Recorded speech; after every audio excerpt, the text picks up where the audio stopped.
devocional,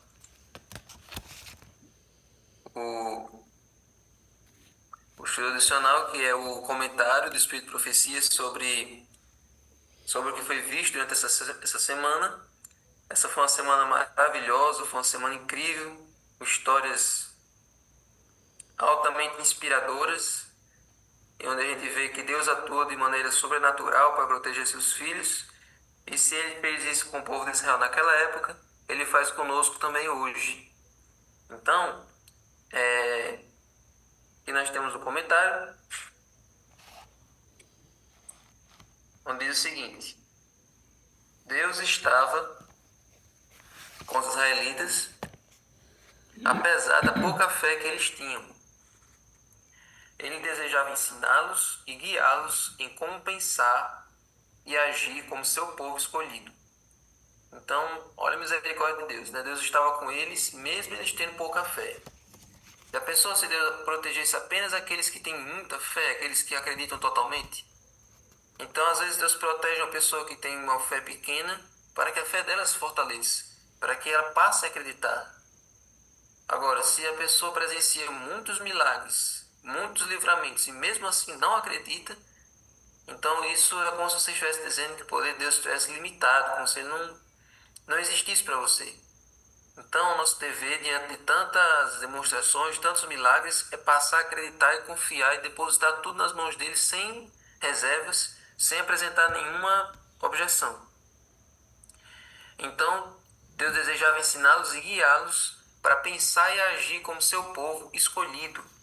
Até então, a mentalidade deles era de escravos. Agora eles tinham passado pelas 10 pragas sem sofrer nenhuma, tinham passado pelo mar sem se molhar e agora estavam do outro lado completamente livres do trabalho, livres dos inimigos. Então agora em liberdade eles seriam o povo escolhido de Deus. Então eles tinham que mudar agora essa mentalidade. Não somos mais escravos, agora estamos livres. E agora que estamos livres, nós vamos escolher servir a Deus? Antes de servir aos homens, agora a gente vai servir a Deus, nós vamos ser o povo escolhido de Deus. Então, Deus guiou eles com paciência e os direcionou para um local em que encontrariam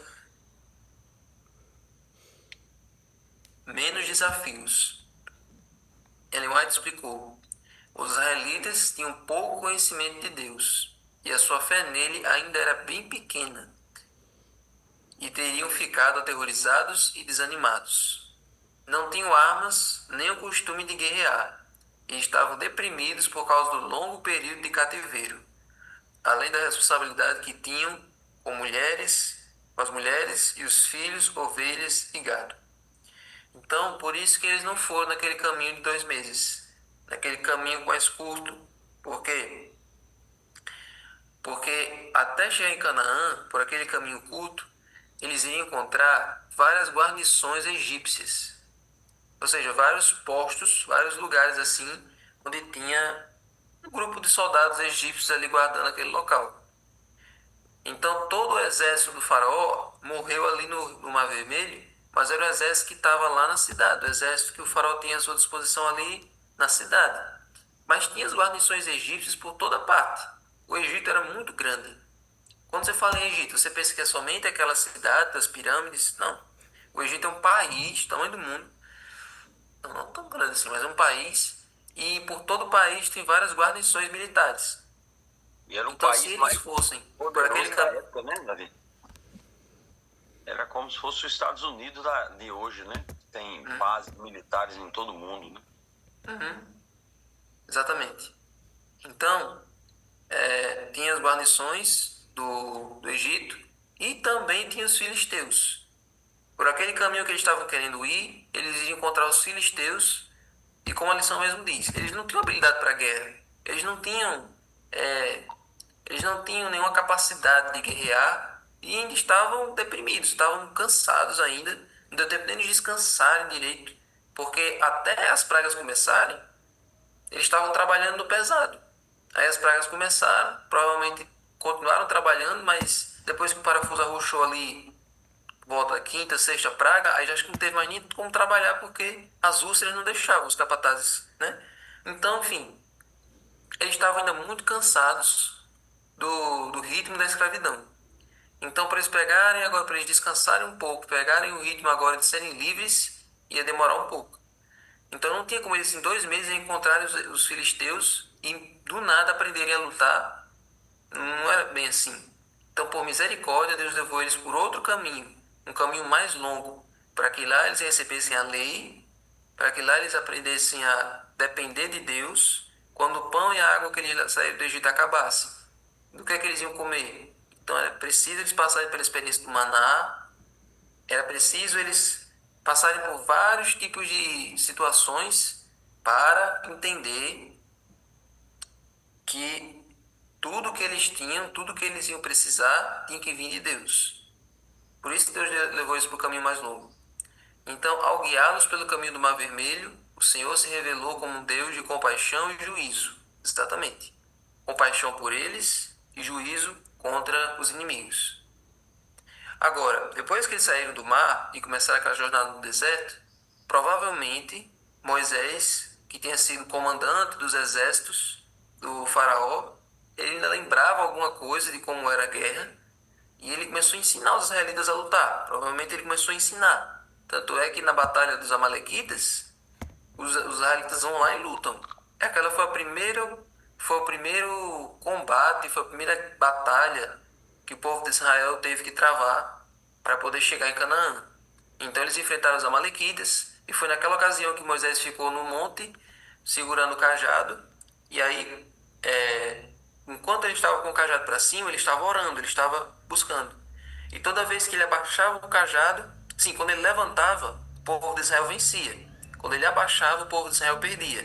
Por quê? Porque eles não tinham tanto preparo assim. Eles não eram tão habilidosos assim. O poder deles, que fazia eles vencerem, era o poder de Deus.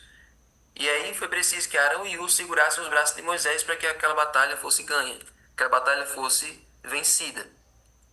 Mas para chegar nesse nível aí, de poder lutar contra os amalequitas, então teve que passar por um longo processo.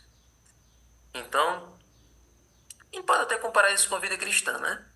Quando a gente entra na igreja, a gente passa por um período de adaptação, né?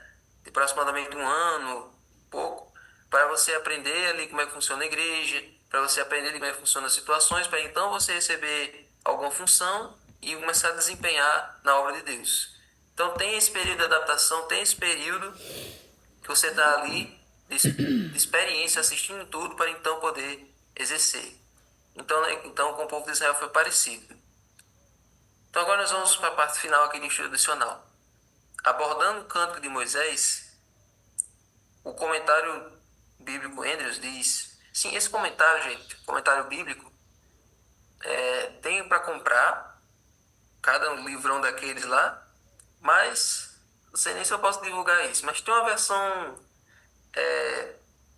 meio pirata, uma versão no Google Drive, que você tem todos esses comentários em PDF. Então é muito bom você preparar sermões, é muito bom para você procurar tirar alguma dúvida, então você procure no comentário bíblico. E o que é que ele diz? A certeza desse ato divino redentor na história nos garante que nada temos a temer quanto ao futuro. Amém. Ou seja, tudo que a gente tem medo, tem expectativas com relação ao futuro, a gente não precisa se ficar desesperado, não precisa realmente ficar com medo. Baseado no que Deus fez no passado, nós temos esperança contra o futuro. A última estrofe do Cântico de Moisés se concentra nos inimigos futuros que seriam enfrentados na conquista de Canaã. Quer ver? O que é que diz aí no último parágrafo, na última estrofe do Cântico de Moisés, lá em Êxodo 15. A última estrofe diz assim: Ó Senhor, quem é como tu entre os deuses? Quem é como tu, glorificado em santidade, terrível em feitos gloriosos, que operas maravilhas? Estendeste a mão direita e a terra os engoliu.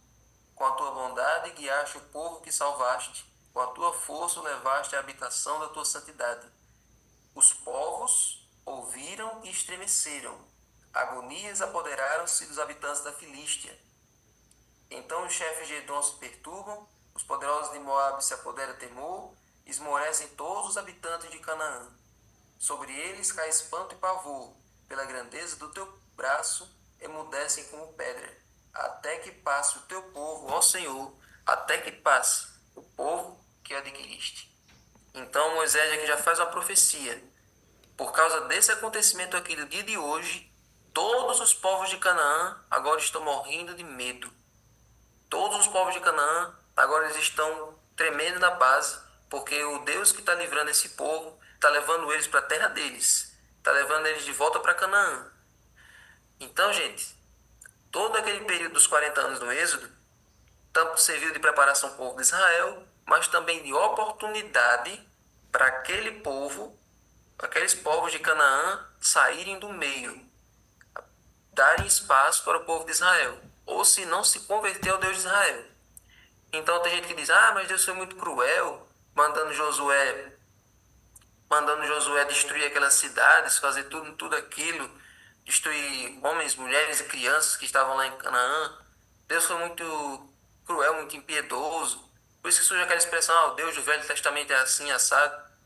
Mas os povos de Canaã tiveram 40 anos para eles verem o que Deus fazia pelo povo de Israel, e assim eles se tocarem que o Deus com que eles iriam lidar não é Deus qualquer. Ora, se aquele Deus derrotou os egípcios, derrotou os amalequitas, o que ele não poderia fazer com qualquer reino daquele? Então eles ficaram morrendo de medo pelo livramento do Mar Vermelho, que isso virou uma notícia mundial, e eles também agora tiveram a chance de se arrepender.